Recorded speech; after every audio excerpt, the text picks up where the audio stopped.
Nick Petrie, welcome back to the show. Oh, thanks, Patrick. So nice to be here. I appreciate it. The last I'm a time we fan. the last time we've seen each other virtually was almost 2 years ago. You're on the show. That's true. That's true. Although we had coffee just last summer, which was nice. We did at Brewers too, where I am a fixture where I do write there. I love writing there, especially in the summer. You know, you got the beach, it's nice, you can sit It's a great outside. spot. It Yeah. is. And they treat me so nice. And I even have a little bookstore there now. Yeah, Really? yes, I got the idea of, you know what, what's your next beach read? And I'm trying to remember the author, and I'll remember as soon as we stop talking and I hit the off button on record. But Ava Natiello, Eh, she wrote, I think it was The Memory Box. Yeah, it was The Memory Box, and super popular book. And the way she marketed this book was, "What's your next beach read?" She got T-shirts um, made up with the cover of her book, and she was on the Jersey Shore. And first, she made sure all the bookstores on the Jersey Shore on the beach had her book. She made sure that they were well stocked with her book. She hired a film crew out of her own pocket to follow her going along the beach. And, the front was the cover of her book, and the back was, "What's your next beach read?" So she went up to people that were reading books and gave them her book, and she had balloons that were like the shape of boxes, and as a force multiplier, she pitched it to the news that night, and they ran with it. So it Oh, wasn't the those news cameras, it was her own cameras, but they the took own her crew. footage. They did. That's super interesting. I'm always really interested in people who sort of have sort of taken their own line in the marketing world. I mean, Jack Carr is such a great example Oh of God, that. yes. He's a marketing genius. Yep. Um, but it's so hard to because books are not a central place in the culture the way they once were.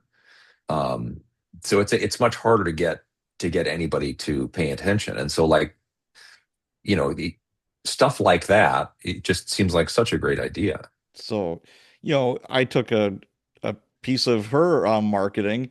So I'm at the coffee shop. They know who I am, and now some of the regulars know. Hey, what are you doing? Well, I'm writing a book. I'm like, ooh, that's cool. So I did a book signing there. I've done a couple actually, and you start some good conversations, and it's like, you know what? I always do well here. How about I just put up a couple of books on, you've got, like sunscreen, you've got, coffee mugs or Oh yeah, whatever. yeah, yeah. And they're like, yeah, that's a good idea. Well, before we know it, we're selling the heck out of that stuff. That's And great. it's like, Local yeah, author. pardon, local author. Then Look, that's the key.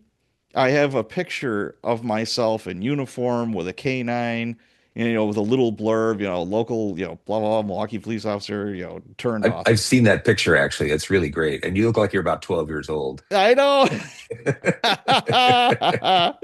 Yeah, it was just good lighting at that point. That's what that was. But yeah, I always thinking outside the box, and I'm always looking for, something different, something that sets you apart. So, again, we were just having coffee there not that long ago. So, what's changed with you since we last talked and your author career? Well, let's see. The new book is called The Dark Time. It's coming out March 9th. It drops at Boswell. It lands officially on March 10th, which is Tuesday. So Boswell Books in Milwaukee. Look what I Very nice. have. I love that cover, by the way. Oh, heck yeah. That's Super great. cool. And I'm doing my last pass through um, the edits on the book that'll come out next year. So that's kind of what I've been getting set up, and I'm not sure when you're going to drop this episode, but I'm doing all of this pre-publication stuff. So I'm writing a piece for Crime Reads, which is this great online magazine. Writing a piece for Writer's Digest. Bunch of stuff like that to just sort of I don't think of it as like my real job, but there's a chunk of time in the year where it sort of takes over, Sure. and it becomes my real job. It's harder for me to I can do something like line edits because that's just essentially reading with a pen in your hand. Yeah. I can do that while doing all this other stuff. It's hard to kind of generate the next project, um, which is kind of the thing after these edits go out the door. All right. Now, is the next book going to be book 10 then in this The next, series? yeah, this is book nine. The Dark Yeah. Time is book nine. The next book, which just still does not have a title, is book 10, and it's the last book in my contract. So, um, I'm, next comes another conversation with my editor about what else how many more books would they like? Yeah. Hopefully, it's Oodles. not zero. Oodles Yeah, of hopefully books. it's not zero. Yes. So we're pushing forward with that. What do you think has changed in the publishing business in the last couple of years?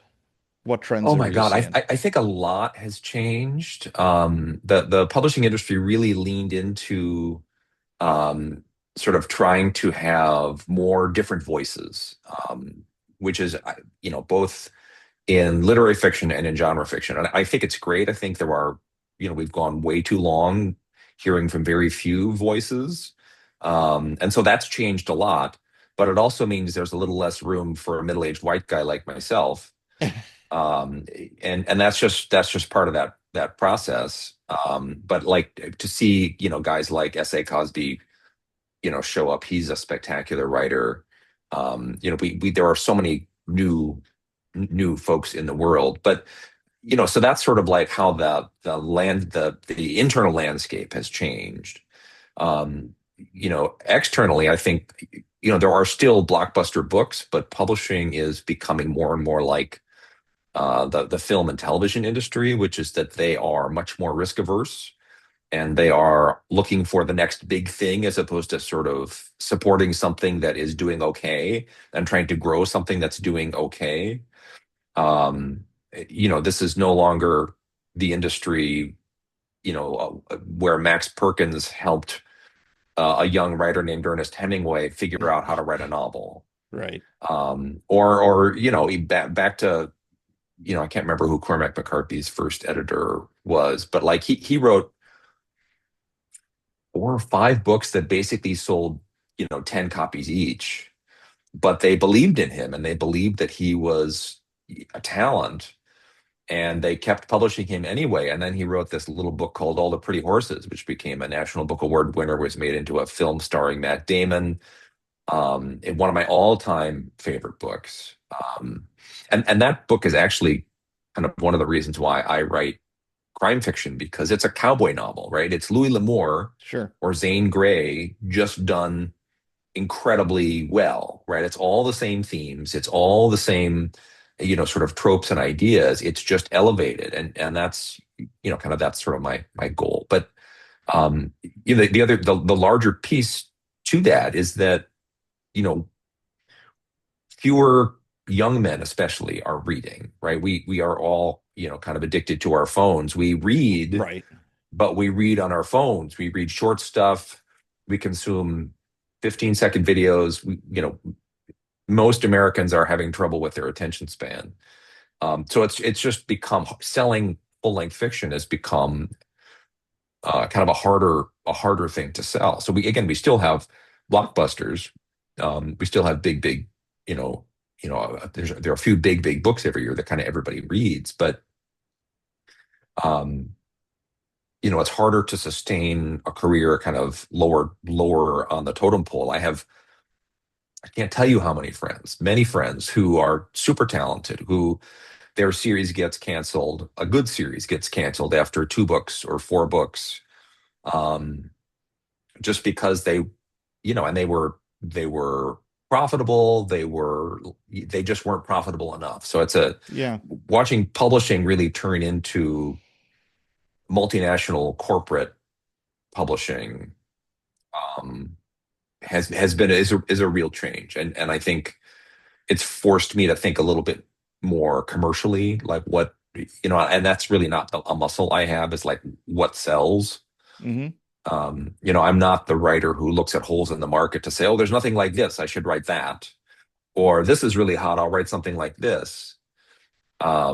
which is a legitimate strategy. It's just not a muscle I have, but I do think a little bit more about um, speed. About I want my books to really move quickly. I want the pages to turn, and that's I don't know. I got something today from somebody who had a net galley of the book, who just an early reader, who is like, I started reading your book at noon. I finished reading at midnight. You ate my entire day. That's awesome. But Oh my like, gosh. yeah, but to have a book that you want to do nothing more than to sit down and to chew through in 12 hours, like, you know, that's to me, that's a high compliment. Yeah, there's nothing better as an author to get an email or have somebody tell you it's like, I didn't sleep last night because of you, or my husband didn't sleep last night, or my wife didn't sleep last night because of Yeah, you, yeah. because they couldn't put the book down. If you can accomplish that, man, you're cooking with steam, Well, and that's why we do this, right? I think right? we are writers in general, and I think there's a kind of a misconception. We are looking to connect with people, like having that. I mean, it really is a conversation. Writing the book is only part of that kind of magical alchemy. The other piece is reading the book, and readers bring their own, ideas and experience to that. It really is a conversation, and I love that about what I do. Yeah, that's super cool. If, like I said, if you can accomplish that, that's great. And what from my side of the coin, I've been hybrid published and I'm, self-published. And what I see is traditional publishing is starting to take some of those best practices in those worlds, and they're trying to incorporate that a little bit. You were talking about Like what? no, as far as speed goes, Oh yeah, I've seen where before it's like it's like at a snail's pace, when it comes to traditional publishing. And they're looking and it's like, well, oh, that self-published guy over there, he's published 3 books this year. And and he's making a lot of money and people are buying them. Why are we waiting 2 years, for the smoke to come out of the chimney like the Pope just got elected, to well, it's like I don't get th that. that's another real change, though, is Yes, traditional publishers are looking at self-publishing as a as a model. training ground Yes, slash proof of concept, or just kind of a way to co-opt somebody who is self-publishing and cranking out copies, and they're like, "Hey, we want in on this." yes, Um, so I think that's a positive. They're you know 30 years ago there was a real stigma against self-publishing. They called it the vanity press. yes, yes. That has, in the last 10 years, that has changed completely, and there are so many ways to get your work out there. And there are great writers that is the choice they've made because they want control over their work. And hey, more power to you. Yeah, with my Cops and Writers group, I've been blessed to meet all these authors that are doing, a lot better than me. They're making a lot of money. They're working their asses off. And You really have to work your ass off as a yes, self-pub. Yeah, nobody's going to do it for you. You have to yeah, have all the pieces in place. Find yourself a dynamite editor, cover designers. You are the marketing team. I mean, you can yeah, farm out some of this stuff, and I do. It's like I have a VA. She does my newsletter every weekend. She takes care of my website. Y- but it has to be the right people. And just because you can write a book, you can write, say, like 5 books a year or 10 books a year, it doesn't mean they're going to be good. yeah. That's where it all starts with. Sometimes when there isn't a gatekeeper to tell you, it's like, you know what? You need to tighten that up, or ooh, that's just not gonna work. Well, it's totally the Wild West, but that doesn't Yes. mean that there aren't really spectacular writers in that ecosystem. Oh, there are. And Yeah, they there yeah, are. and they Yes, do rise. they Yeah. do. They do. But it just what I have seen is a couple different kinds of authors. One was they started with traditional, they got a zillion rejection letters and they got that one, yeah, we'll take you. And then they're getting paid 20% or 30%. And they're like, wait a second, why am I getting paid so little amount of money and I'm Are you doing really kidding? In well? traditional publishing is far less than that. Yes. I make 8% on a paperback Oh my God. and That's 10 to 15 on a hardback, depending on how many have sold. See, I find that ridiculous. I have author friends that are well into six figures and more that started traditional and bought their rights back. They're like, no, I can do this. Yep. And they have flourished because they have done that. It really is running a business in a way It is. that working with one of the traditional publishers is not. I mean, working with a traditional publisher, you basically provide the manuscript and they do everything else. And I think for a lot of writers, that's all they want to do. Like they got into it because they like to write and they just want to sort Sure. of pass it off.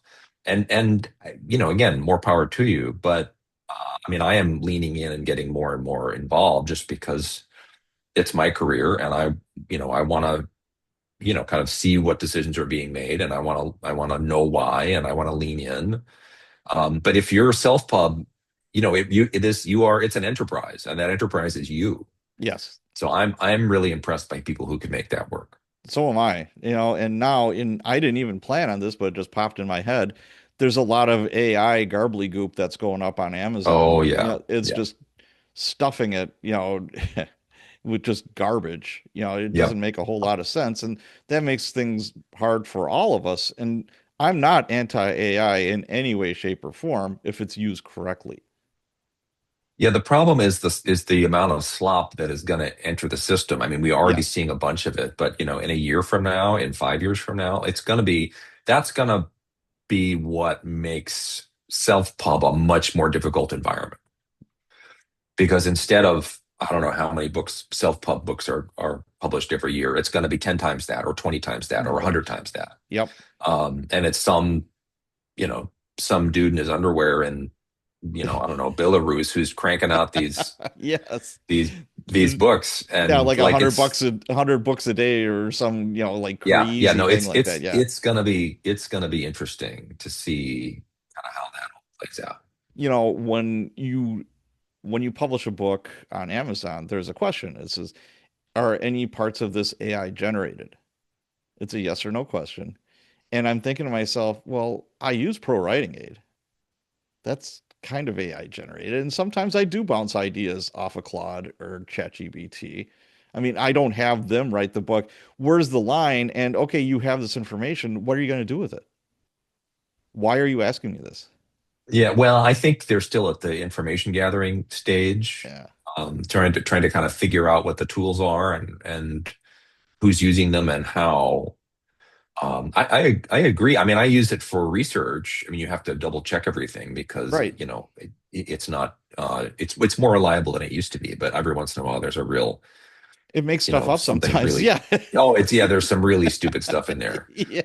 But I know somebody who it's like, so here are the bones of my stories. What are some kinds of scenes that I should Mhm. see? And like do I do that? Would I do that? No. Do I have an issue with other people doing that? I don't think so. I mean, as long as the problem is that AI then, whether you're using Claude or ChatGPT or whatever, is then going to say, would you like me to write that scene for you? Right. And you're like, no, I would not like Yeah. you to write this scene for Yeah. me. But yeah, it is the Wild West. It kind of reminds me of before AI was a thing with writing and all that, with Kindle Direct Publishing, there was, KU, Kindle Unlimited. And people were just putting in garbly in in these books because they could get the page reads. Yeah. People would go to the end of the book instead of it counting like every, page. It was just, oh, look, he just looked at the back page. People Right. are, there's always somebody gaming the system. Then Amazon has this giant machete and starts cutting heads off. And yeah, and there's innocents that do get caught in the crossfire. And Yeah. it's like, Well, hey, Facebook's the same way. And I mean, it's the problem when there are no humans in the loop. correct. Yeah, that's without a doubt. So, yeah, we'll see. I mean, I foresee a day with books and music and art where there'll be a little tagline saying human created. Yeah, I think there will be categories. Yes. And again, the problem then becomes like, which category do you fit in and how? Um, but I don't know. The other thing I think is that I think there will be a backlash against AI because it's going to, if it does anything near what, it's not even what the boosters are saying. It's what even the naysayers are saying is going to happen. We're going to see a lot of jobs being eaten up Yes. by AI in the next 5, 10 years. And at that point, human made stuff is going to take on a new cachet. Yes. Um, I mean, I think I think the writing is pretty clear on the wall. It may happen faster, it may happen slower, but nobody is really sort of saying AI is going to stop getting better. Right. No, Um, it's only gonna get better. yeah. And it Well, be and there's this backlash against data centers too, because they're consuming water, they're bumping up electricity prices. Like sure, I think there is this sense from people that like, and of course all of the money is going to go to some tech company. sure. And I'm a capitalist. We all should, make some money and earn a living and blah blah blah. But I think there are people who are sort of saying, wait a minute, why are these companies happy? It's what is it? Seven companies are hold the half the value of the stock market. Is that necessarily a good thing? So I think there's those conversations are going on. It's really interesting. It is. These are very interesting times, and it's very emotional for some people. I've gone to book conferences, and I mean, they're getting heated. When they Oh start yeah, talking about oh AI, yeah, holy catfish, Batman, it starts yeah, getting a little crazy in there, and I'm yeah, like, yeah. whoa, whoa, I still like you.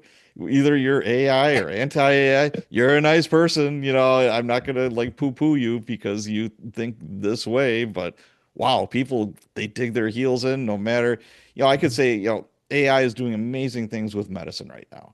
You know, diagnostic wise, treatment, and people are like, "Oh my God, no, I would never use it." Okay, your child is sick and AI is going to Yes, yes. diagnose this, whatever disease. Are you really going to be that guy? I'd hope not. Well, I just like even now, like some of the really basic stuff, right? So, I went to the dermatologist. She lopped off a chunk of me. There's a history of melanoma in my Hmm, family. Um, I get on a Friday afternoon, I get something from the lab. Tells me what this thing is. I can't read it. I have no idea what it means. right. I didn't go to medical school. Yeah. I don't have the Latin, all that. Right. So I'm just like, okay, cut and paste, drop it into ChatGPT, and it's like, oh, this is this, this is this, this is. Yeah. So instead of waiting until Tuesday to realistically get a call back from my dermatologist, I found out on Friday night I didn't have to worry, you know and to me that's enormous. There's huge value.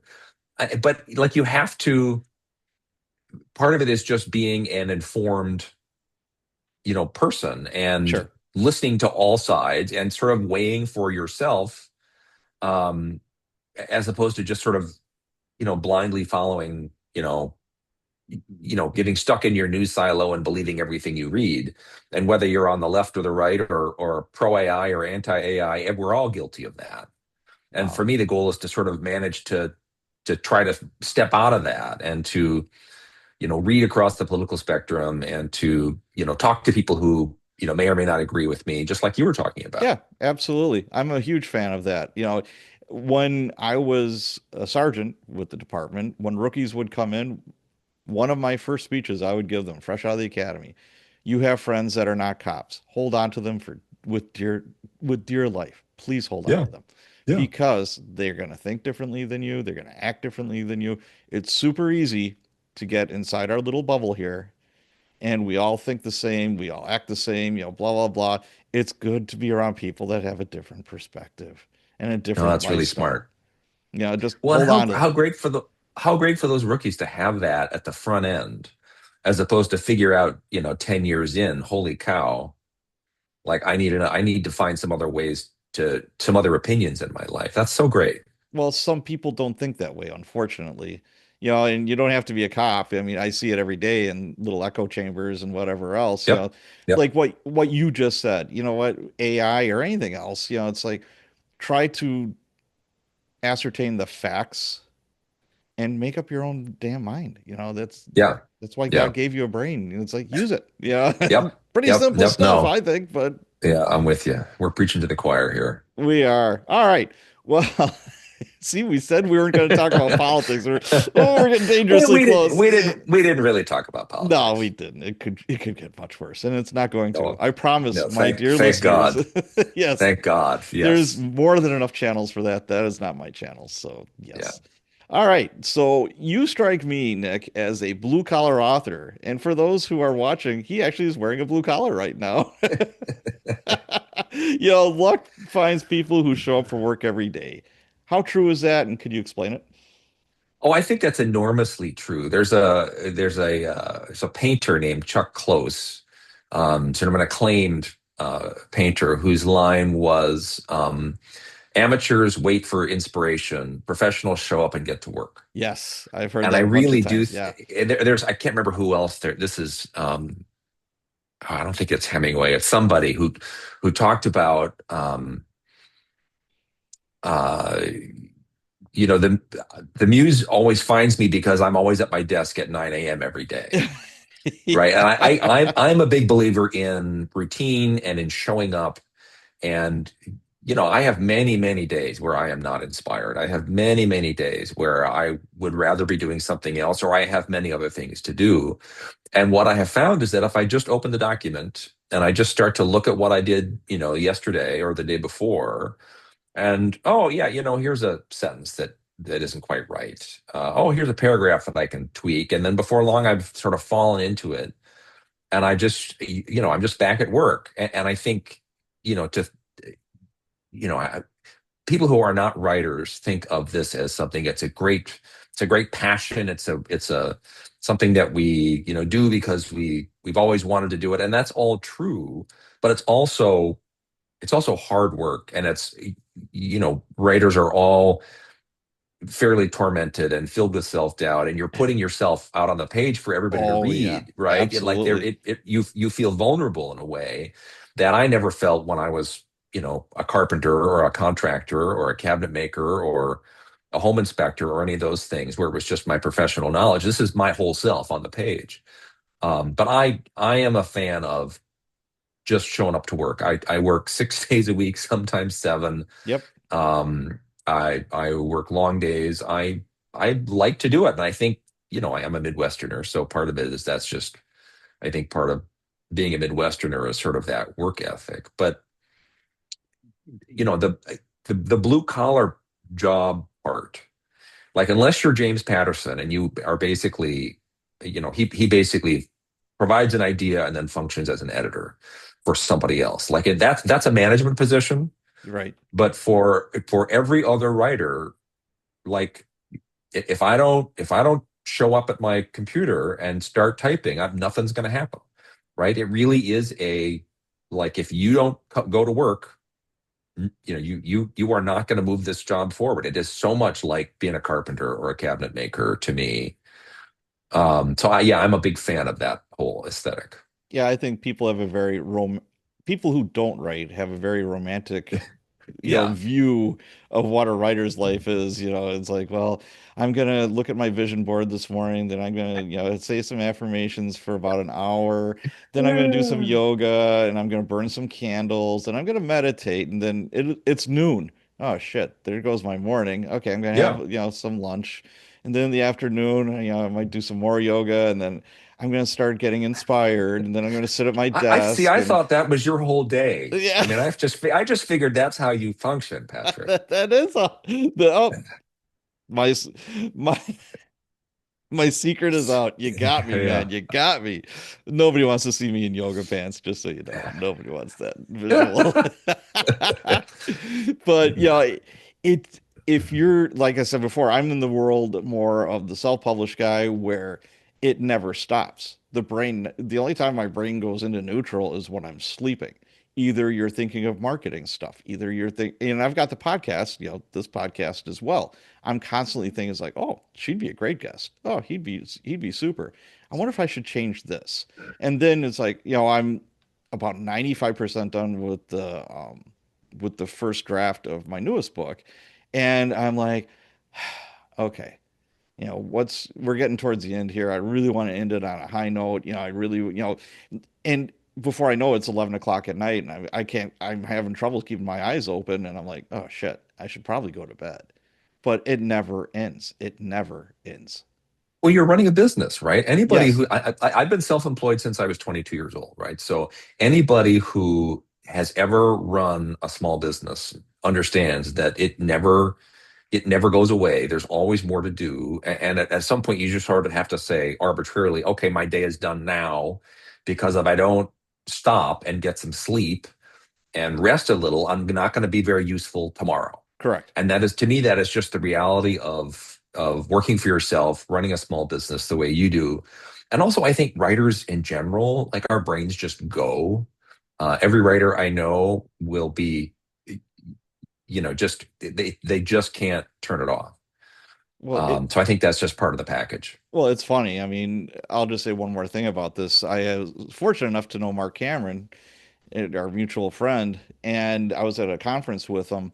I'm having lunch with him and his wife, and he always has his bag with him with his laptop in case he gets a new idea. He can, or at least a notepad that he can write down. And we're just talking. I was telling him, when I was working third shift, my ex-wife was not very supportive. She wasn't very nice when it came to me trying to sleep during the day. She didn't get that I was working all night. And his eyes lit up, and he's like, "Do you mind if I use that in a book?" I'm like, "No, yeah, I have That's a have that's a at it." that's a true writer, right? You harvest the details of the real world Yes. and try to bring them into your work. Yeah, I just thought that was a funny moment. He's just like, Eureka, Yeah.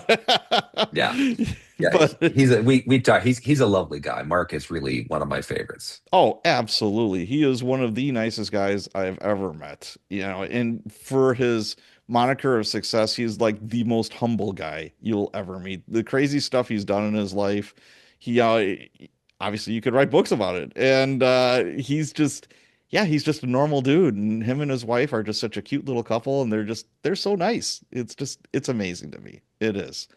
So, we're talking about previous life experiences, that did mold you as a writer, I would imagine. Is your previous employments, your previous jobs and experiences, how could they not? Well, in a way, I mean, that's the world that my main character, Peter Ash, lives in. Is he is a working class guy, and I think working class it doesn't necessarily mean I think what it used to. I mean, I know lots of folks who liked school and went to college, and they are now doing something with their hands because that's Oh, a life absolutely. that's satisfying to them. And there's a market for Be, it. There is well, a oh, for market for sure, that. for Yeah. sure. But and by being a cop is a blue collar job, right? You Oh, work with your body. But so I mean, I bring that kind of physicality to the character. And I'm not a veteran, but I write about a Marine Corps veteran. And I think my life in the building trades has helped me sort of understand some of the camaraderie of what comes out of life in the military, and that sort of the physicality of all of that. And it's being a work in the building trades is not a particularly safe uh, business. There are no, accidents all the time, and so again, I'm not absolutely. comparing my life to a combat veteran, but there are enough elements in common that it helps me imagine my way into that. Yeah. Let's talk a little bit about Peter Ash. Why do you think people respond to him so well? It's that's an interesting question. I think part of it is that Peter is there are plenty of characters who are like hard asses, who are tough guys, and they want to be tough guys, and that's not really the core of the character. He's somebody who is trying to figure out how to live his life after 8 years at war, and he's now years on from that, but that affects you for the rest of your life, and he's still sorting that out. And he also is somebody who is, he's polite. He tries to be kind when he can, and but he also feels a duty to be useful in the world. And these books have some violence in them, but they're earned, and it's Peter rising to help or protect somebody as opposed to being the aggressor. And I think that's a big piece of the appeal. The other is just, the other characters in the book, right? There's June Cassidy, his girlfriend. There's Lewis, his friend, who is a semi-retired career criminal, and the relationships between those characters. I actually have a lot of female readers, and unlike a lot of this kind of stuff, where it's mostly male readers, but I have a lot of female readers because the characters are well developed, because the relationships between the characters are something that I lean into. Because if you don't care about the characters, you are not going to care about what happens to them. So for me, that's an important piece of what I do, and I think that's kind of the core of the appeal of the books. Yeah, nobody likes a big bully, but Yeah, people do respond well to a big guy that protects somebody from a big bully. yeah, That's yeah. that. And how does it make you feel when people compare Peter Ash to Jack Reacher? That's actually a great question. Well, first of all, it always seems like a giant compliment, and Lee Child is the most generous guy. He's a lovely, lovely guy. Um, and he said something nice about my first book, The Drifter, and his that quote has been on pretty much every book since. Um, Not because anybody asked him to do so, but because it's what he was reading. He was on a being interviewed for a radio show, and the interviewer said, "Oh, what are you reading now?" And he said, "Oh, he's an English guy. Oh, I'm reading this book by this guy Nick Petrie, Yeah, um, that's awesome. and I really like it." And then so of course it got back to my publishing team, and they reached out to him, and I've read all those books. I'm a big fan of those books. I know Andrew, who's his brother, who's now writing those books. Right. Um, but I'm not sure the comparison is altogether accurate. Reacher is not in every book, but in most of those books, he's really a Superman. Yes. He feels no pain. He strides without fear into every situation, and there's a lot of kind of revenge and punishment in those books. That's in a way that's what Reacher's role is to be the punisher of the evildoers. Yes. Um, and again, those books have a giant audience. They're incredibly well written. I think I've read most of his stuff at least twice, if not three times, because I've learned a lot from it. Sure. I'm a big rereader in general, but my character is, he's flawed, and he is, he wonders if he's doing the right thing, and he's leading from a place of how can I be helpful, as opposed to let me smack down this guy.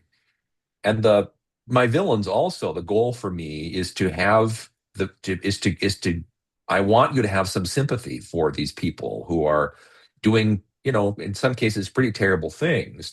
I want you to see them as people, and it doesn't mean that they may or may not be evil. They may or may not have just made some bad decisions. They may or not, I believe in that whole spectrum of being a bad guy, but I want you to try to see them as human beings. There's a great line that I think of all the time, which is that even the villain is a hero in his own mind. The villain thinks that he or she are just doing the right thing, and to me, that's a very compelling way to look at characters. And so I think those are some of the things that set me apart from what Lee's done. And again, I'm not trying to take anything away from what Lee's Right. done. Everybody knows he's a rock star, and he's kind of a legend at this point. Um, but I'm grateful for the nice things he said about me, and I'm grateful for those readers who found me.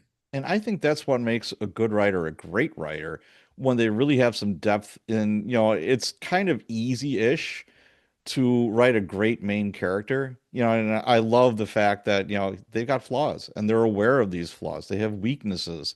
Even though on the exterior they seem like they're pretty indestructible, they have stuff going on in their heads that nobody else knows about that they're struggling with.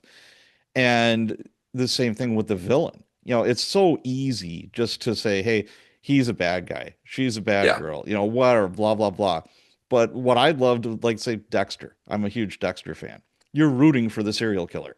You understand yeah, why this guy, he's doing horrible things, but he's doing horrible things to horrible people that there's a part of you. There's just this little part of you that's like, yeah, I feel bad for this guy. Look what happened to him when he was a kid. Blah blah blah. I love Well, that.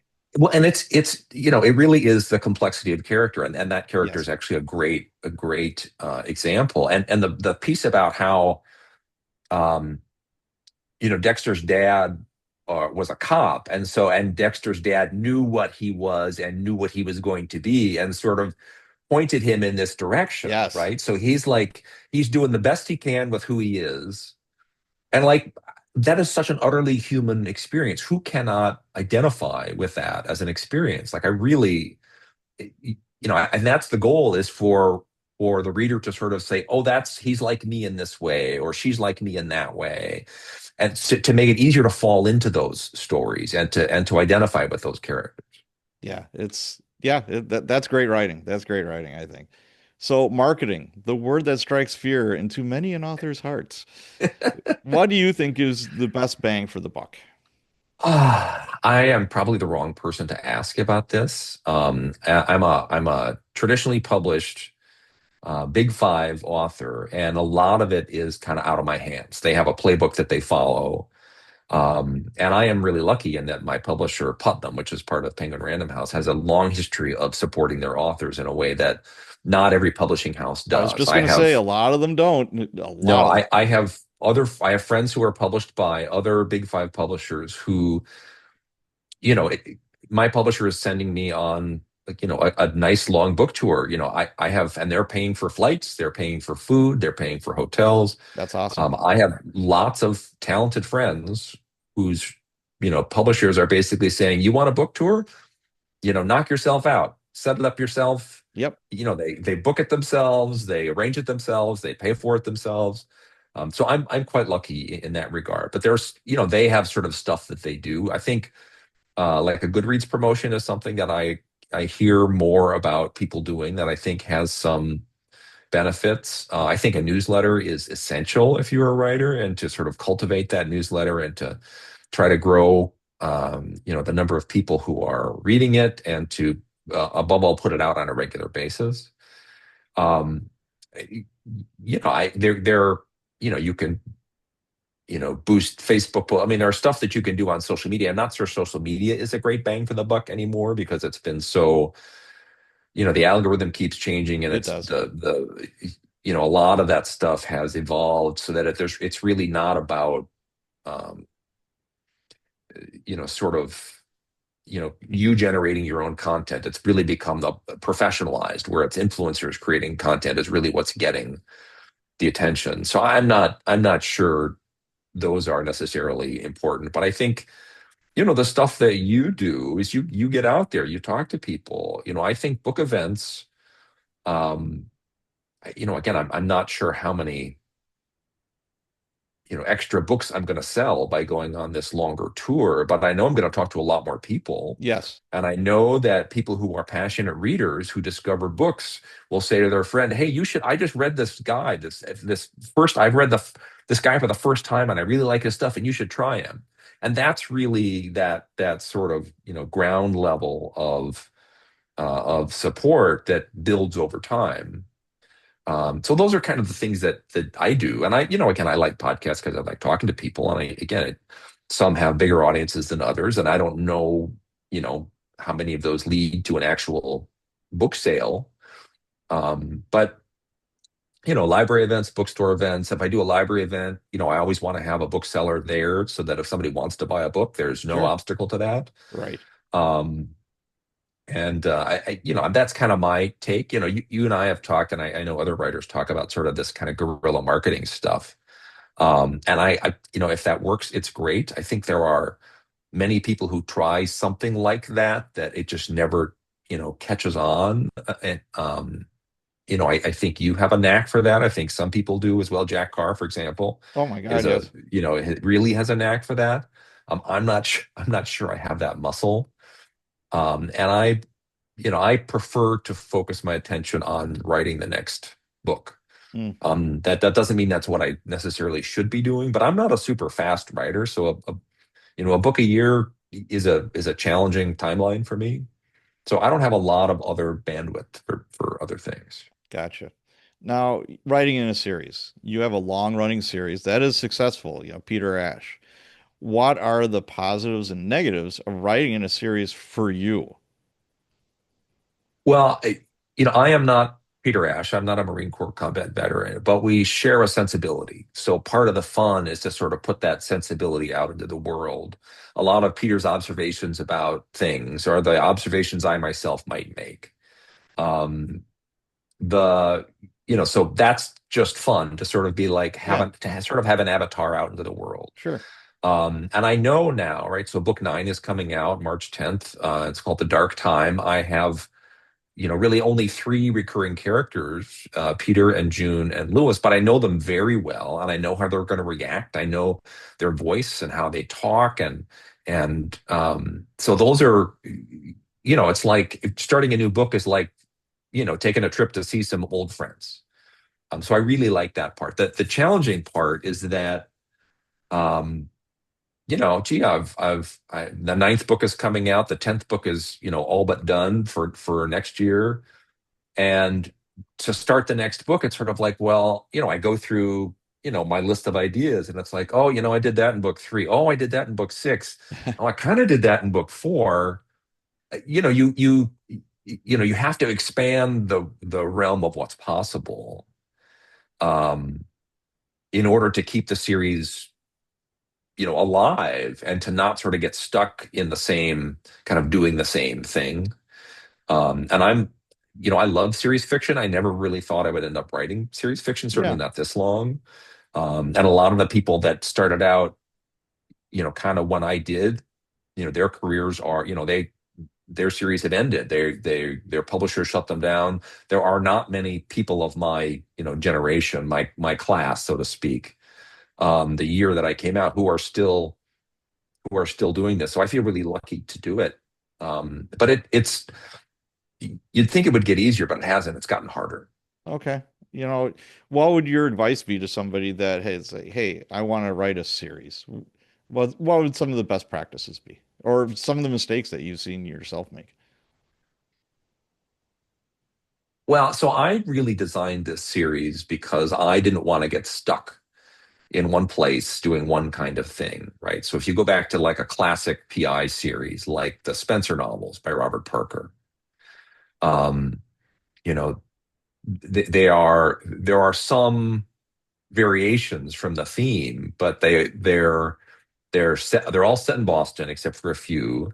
There are certain kinds of stories, and that's a strength to series work, is that they contain kind of a worldview and an approach to things. Hmm. Brad Taylor's world is different from Mark Cameron's world, which is different from my world. So that's part of what readers want, is they want to fall into this world. But I very deliberately made my character somebody who is not always in the same place, because I like place as a character. And when you're 10 books in and you're writing about the same places, you just sort of keep referencing the same things. And I really like the challenge of sort of, where am I going to set this next book? What is it that's unique about that place? And what are the stories that that place, kind of implies, right? Um, I was writing a book about the newly legal cannabis, and so I chose Colorado Sure. because that was where it had first become legal and where it was really kind of the Wild West. This was my third book, Light It Up. Um, but then setting a book in largely in Denver, there are implications to that. What is that world like? What does it feel like? And that book ended up being kind of a Western. And I didn't really know at the time that that's what I was doing, but it really, that's kind of what it is. So part of it is to think ahead a little bit about, it's got to be a world that you're comfortable inhabiting. It's got to be a world where you want to be, because if you're successful, you're going to be doing a lot of it. And I'm lucky in that I like that, and that I have shaped it to the kinds of things I'm interested in. You should also, I mean, it should be a main character whose head you're willing to be in, right? Like Right. if your main character is, deeply depressed and an alcoholic, that might not be a real fun place for you to be. Right. For unless your goal is to have them evolve out of that, like Lawrence Block's wonderful Right. Matt Or Scudder have them go books. on a drinking binge and do, silly stuff or whatever. It's like, Yeah, okay, yeah, cool. But then they wake up the next day and it's like, well, that was dumb. Yeah, I need to yeah, yeah, yeah. that shit. Yeah. But so I think series fiction has gotten harder, um, because series television has sort of moved into that niche, in a lot of ways.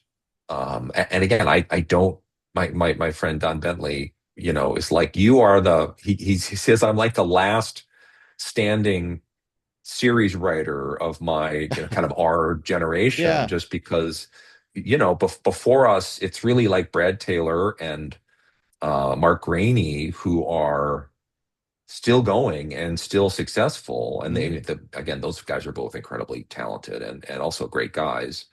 But it's a challenge. But I am not a writer who you know looks for a hole in the market to fill or looks for a trend to jump onto. I wrote the book I wanted to read that I thought was a standalone, and my agent said, "Oh no, this is a series," and my publisher agreed, and they wanted the next one, and then they wanted two more, and then they wanted three more, and then they wanted three more.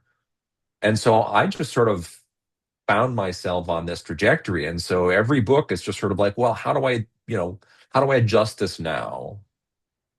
And CJ Box is a friend of mine, and he and I have these conversations about, I don't know, what is he on book 25 or something on those Okay. Joe Pickett books. And he does not plan ahead. He's just like, gee, what do I want this next book to be about? And I think that's a really smart way to think about it. Yeah. I think people get into trouble when they are like, I want to write a 10-book series. And again, whether this is, a PI series or, fantasy or Whatever. Yeah. romance or whatever. Yes. But they spent all of this energy plotting out this 10-book arc. And it's like, you really just should probably write the one book Yeah. and sell the one book. Write the one really good book. Yes, Yes. yes. Because that's the secret to getting published. Or if you're a self-pub, the secret to getting an audience is, it's not about having the right agent or, getting the right cover. I mean, those are all helpful, but it really is about write the best possible thing that you can Yep. and put all of your effort into that. Absolutely. And, backing up just a little bit, I'm a huge fan of geography. I think that's why Reacher does so well because they place him in a different spot. Most he's not cornholed into like say, Chicago, Illinois or something Right, like that. right. I think that's a really cool and there are benefits to writing like that. Well, and he's really, I don't know if this was conscious or not, or maybe this is something that evolved over time, but most of his books really are, set in the heartland. Yes. They're cornfields and wheat fields and long empty highways. And I mean, again, it's a certain version of America where, Reacher appears, he's sort of like a cowboy in the Old West. He sort of Yes. shows up and Yep. he rights the wrong and he punishes the evildoers and then he moves on. Yep. And I think that piece was very intentional on his part. Um, but there are a lot of readers in the heartland. We want to see our own, our own places Yes. A- reflected in the books that we read. I think that's part of why William Kent Kruger is a success as well. Not just because he puts his heart into those books, but also because he writes about the heartland. Now, when you're writing, do you have a specific like actor or actors in mind for your characters? It's like, hey, that gal is Sofia Vergara. That guy is, Tom Cruise. Is that going on in your brain? It's not. I think that's really helpful for some people because it lets you picture somebody. But I have been with these characters for so long that I don't even have to close my eyes to sort of see their faces that are in my head. Um, if there is a if there's a character that I am sort of struggling with, I will think about somebody I know and kind of a demeanor, the way they carry themselves. Mark Cameron's actually a really good example. He has a very specific vibe. Yes. Um, and to sort of, I have a neighbor who describes himself as a farm kid and he's a successful business guy, but like he has very straightforward, he's very down to earth. So like I do sort of, I steal things from people I know, but I don't, I'm not super plugged into, kind of who's hot in the world of actors and actresses. And I have some favorites. Um, but the choice of who will play that person will never be up to me anyway. Um, even if it gets to that point. So for me, it's all, comes out of my head and out of the real world that I interact with. All right, cool. So tell us about your newest book, The Dark Time, the ninth book in the Peter Ash series that is due out March 10th. That's a great, very nicely done. Thank you. So yeah, this is the ninth Peter Ash book, called The Dark Time. Peter Ash is a Marine Corps veteran. He's still reckoning with the consequences of his war years later. This is not a military series. He's really kind of an amateur detective with some physical skills. So in The Dark Time, we meet an influential tech journalist named Caitlin Thorson, known as KT to her friends and enemies. Returning home after dropping her teenage daughter at school one morning, she finds a threatening letter pushed through her mail slot, telling her that if she doesn't back away from a story, she'll be killed. Now, KT's a pretty tough cookie. She's no stranger to hate mail, but she's never had an actual death threat arrive at her home. The letter also specifically threatens her daughter, Ellie. And she also has no idea which story she's supposed to stop investigating. She quickly calls her old friend and fellow journalist, June Cassidy, who sends the formidable Marine Corps vet Peter Ash to protect KT and her daughter. But despite Peter's many skills, the situation quickly goes sideways and he's thrown into a maelstrom of mystery and violence greater than any he could have anticipated. So even after June shows up to help and Peter's friend Lewis comes to town, the challenge is I think this may be kind of my biggest story yet, Mm. um, with bigger consequences than anything I've done. Which was a lot of fun to do. Yeah, when anybody asks me advice, and it doesn't happen often, but when they do, when it comes to writing stuff, it's like, well, what about this or that? I said, raise the stakes. The stakes aren't high enough. Yeah. Well, I didn't. No, you Well, didn't. Raise them even higher. It's yeah. like, yeah, Yeah. yeah. Well, and there are lots of kinds of stakes, right? Like not Right. every book can end with a nuclear weapon about to go off, Yeah, right? I mean, you can only do yeah. that so many times. Right. But there are moral stakes, Yes, there right? are. There's personal stakes. Can Yeah. be, yeah, very small, intimate but powerful stakes. Um, you know, it it becomes the life of a child or the life of somebody you love. You can crank up the tension in lots and lots of Oh yeah. ways. Yes, you can. And that makes a good book. Get Yes, that it tension does. going. Get it It going. does. So, how do you want people to feel when they're done reading one of your books? And is that a consideration when you're writing the book? That's an interesting question. I don't know that I've ever been asked that question before. Um, I mean, what I want them to feel is both sort of a wow and a sense of satisfaction. Like I want them to feel as though the things have turned out not as expected, but in an entirely satisfying way. And if I've done that, and it's the first one of my books that they've read, then ideally I would like them to say, "Gosh, where's more by this guy?" And Yeah, that's how I function as a reader. I read something from somebody who I haven't read before, and I track down everything else they've written. sure. So that's sort of the goal. My I get readers all the time who are like, "Yeah, I was up late reading with a flashlight under the covers because my wife was trying to sleep," and That's awesome. I love that stuff. I Yes, love that stuff. that is so cool. Yeah. So, what actor? This is a fun question that I ask my favorite authors. So, what actor, living or dead, and we kind of brushed on this, would you want playing Peter Ash if these series make it to the big or little screen or whatever screen, streaming services or whatever? Who would you want playing Peter Ash? We actually got very close to a Netflix series. There was a pilot script, and they commissioned a second script, and they commissioned a series Bible, which is the Yeah. sort of how does the rest of the season sort of unfold, and what's the plan for the segue to season two. But in the end, it just Netflix was buying less stuff. We got sort of side sideswiped by the actors and the writers strike. Oh, okay, yeah, So yeah. we were partway along that process, and then Oh, that strike just sort of took all the momentum out of it. sure. And at that point, then Netflix was also, and all the streamers were sort of like reporting that they were losing viewers, and so they're like, oh, we're not going to throw quite so much money at this. We're going to be more Yeah. thoughtful about what we make. And the Peter Ash uh, Netflix series an unfortunate uh, you know a failure of that. We lost out on that. Yeah. But at the time, the one guy, um, again, now I can't think of his name, um, John Barenthal, Okay. who has a really great range as an actor. He's about the right age.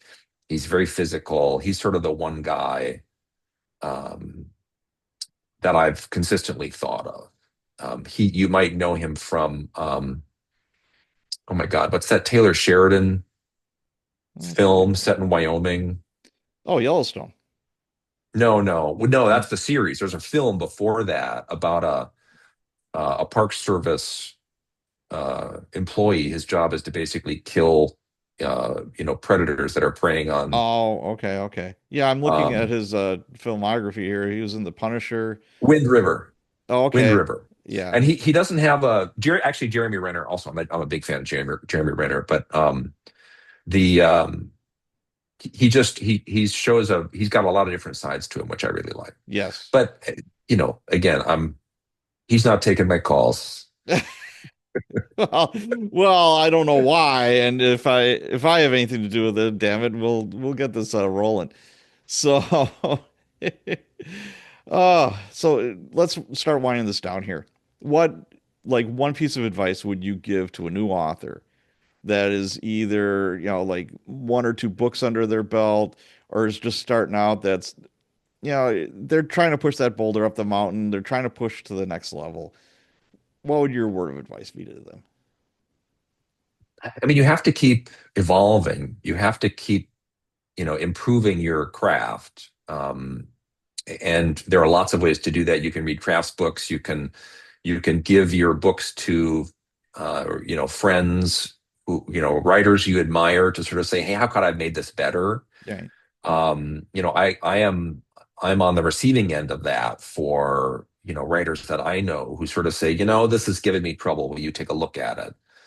Um, and to me, that's a great privilege to have somebody whose work I admire to say, I'd like your take on it.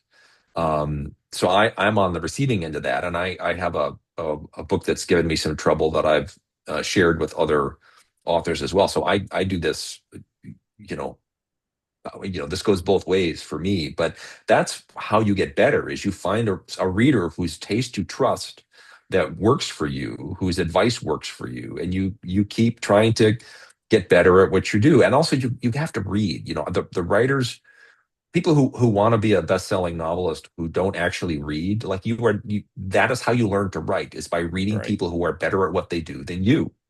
If what you want to write is erotica, you better be reading romance. Sure. If what you want to do is write romance, you better be reading, really good women's fiction.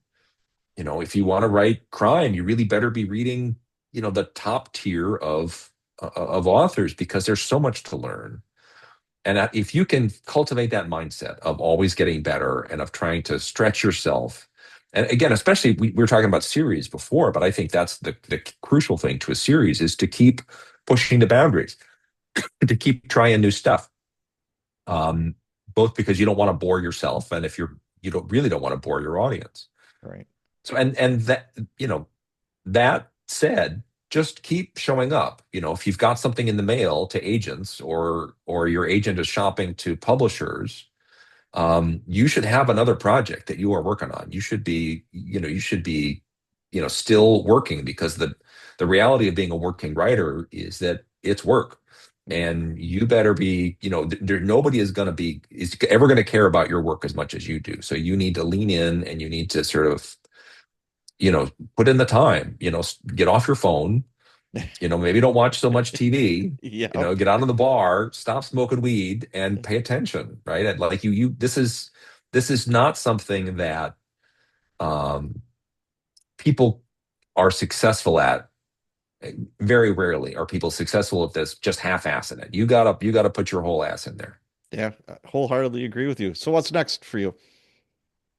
Well, I've got the Peter Ash number 10 is I'm just tuning that up. I've gotten the notes back from my editor, so I've hit his stuff. I'm just going to do one more pass through with a pen in my hand, doing the line edits just to make sure there are no clunkers in there, that I haven't missed something. Um, and I'm prepping for book tour, which starts March 9th for the Dark Time. So that's going to be, I think so far I've got 18 events scheduled, which is going to be a pile of fun. Um, and once I get these edits out the door, I have to kind of think about the next Peter Ash, which is always both a blast and a little terrifying, a little Oh, sure. intimidating. Yep. Um, I don't, does this happen to you where like the book that you finished is still sort of lodged in your head. And so when you start something new, you're always comparing it to the thing that's finished, the thing Absolutely. that you've polished and polished and Yep. polished. And then the new thing is just always crap, Yep. It's like, right? man, this Like isn't as good. What the hell? yeah, this sucks. What Yeah. happened? Like, Oh, boy, I yeah. got bad at this. Yeah. Yeah. So I Yeah. actually, this happens to me really all the time. It's really, it's not until I'm like halfway through a book where I've set aside the previous book and I'm really fully into the next one. So I have something up I've got a bulletin board where I put up note cards for kind of, how the story is progressing. Okay. Um, and one of my note cards just says, just write a bad book. Because really, all you have to do is begin. And once you begin, you can make it better. But if you can't get yourself to begin, you're never going to make it better. So just write a bad book. Just get going. Just get started. So that's kind of my mode. When I interviewed you 2 years ago, that was the title for the podcast. Just write a bad book. It's something I talk about all the time because Yep. I talk to a lot of aspiring writers, and And it's true. It's super what true. Yeah, well it really and is. like perfectionism and procrastination and that sort of self-doubt, that is what gets in the way. We have to sort of overcome the worst version of ourselves in order to get closer to that better version of ourselves. I think that sort of the emotional and psychological part of writing is the hardest part. There's a point at which you've written a few books, you've read a million books, like you know how to put a story together, but allowing yourself, trusting yourself, getting past sort of that self-doubt and uncertainty, which is just the coin of the realm. That is just what it means to be a writer, no matter if you're on, book 10 or book 25. Like all the writers I know, Lee Child famously, there was an interview where he's like, yeah, every book, I just am like, I think I've forgotten how to do this. If Lee Child feels like that, it's okay that I feel like that. It's okay that everybody else feels like that. Right. Absolutely. You can't edit a blank piece of paper. Exactly. That's Yeah. very wise. Yes. All right. So where can people go to learn more about you and your books? My website is nickpetrie.com. Okay.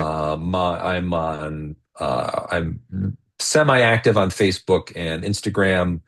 I do a little lurking on Twitter, but I'm not really posting there anymore.